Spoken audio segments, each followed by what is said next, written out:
You never forget the moment your entire world shifts. For 14-year-old Anya, it happened on a rainy Tuesday afternoon when she stepped into room 103, known to a few as the kindness room.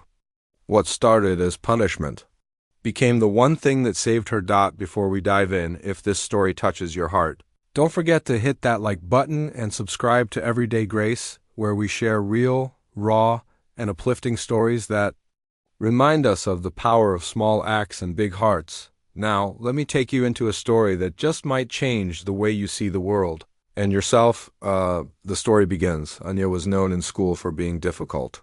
She wasn't violent or cruel, just ... distant, always alone, always late, always on edge. Most teachers gave up on her within a week. They labeled her disrespectful, lazy, a lost cause. And frankly, Anya didn't argue with them. What was the point? Her mother worked 2 shifts. Her father had left years ago.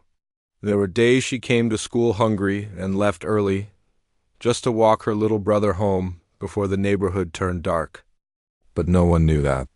They only saw the missing homework, the sarcasm, the silence. One day, after snapping at a teacher during English class, Anya was sent to room 103, a barely used space tucked at the end of the east hallway. Reflection room, it said on the peeling nameplate.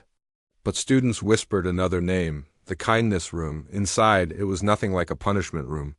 The walls were covered with drawings and quotes from former students, many of them shaky but hopeful. A shelf full of paperbacks leaned sideways. There were puzzles and coloring books.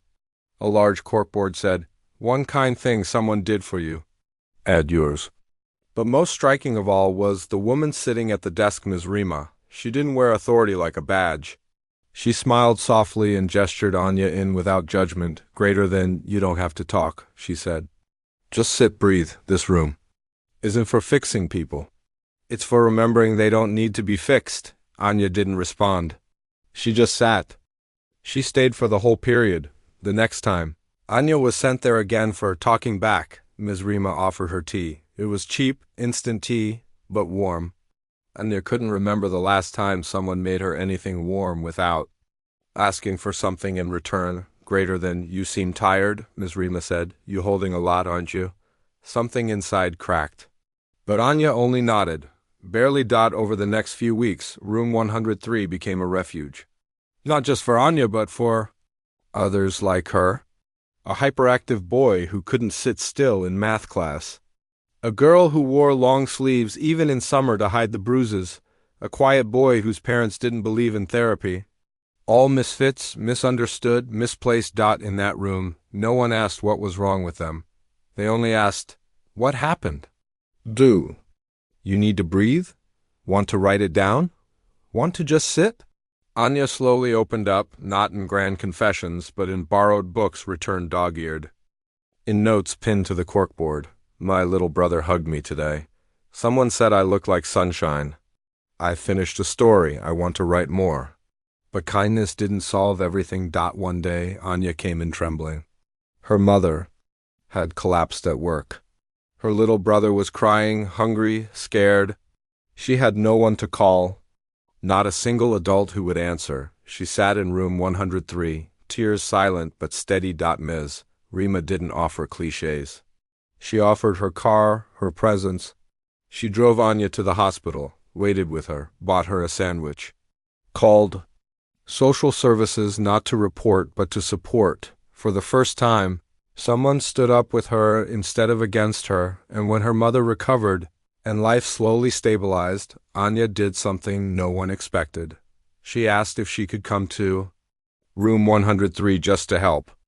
Not because she was in trouble, but because someone else might be. She became a peer mentor. She made tea, cleaned up board games, replaced broken markers, added her own sticky notes to the wall, one of which read, "The first time someone was kind to me, I didn't know how to accept it. Now I try to be that someone." The climax, the school board, but change always meets resistance. When the school board learned that students were being let off easy in room 103 instead of being punished traditionally, they scheduled a review. The room was in danger of being shut down. Anya spoke at the meeting, hands shaking, Voice low, she said, greater than you think. It's a soft room. It's not. It's a healing room. And healing is hard. In that room, I learned to face what I'd been hiding from. I've been in detention rooms where no one asked why I was angry. In the kindness room, someone finally did. You don't have to believe in magic. Just believe that kindness works when nothing else does. Silence, then claps. Then letters from parents. Then anonymous notes slipped under Ms. Rima's door. The room stayed open. Ending. Emotional. Wrap up in message. Anya graduated 2 years later. Her grades weren't perfect. But her story was. She now works part-time with youth. She's writing a short novel. And she still visits room 103. She says it's the only room in her life that never expected her to be anything except human. Final note to viewers. Sometimes kindness is the loudest revolution. If this story touched your heart, help it reach more people. Like, share, and subscribe to Everyday Grace. Your support lets stories like Anya's inspire others who might feel alone right now. Let's make kindness louder. One story at a time, one heart at a time.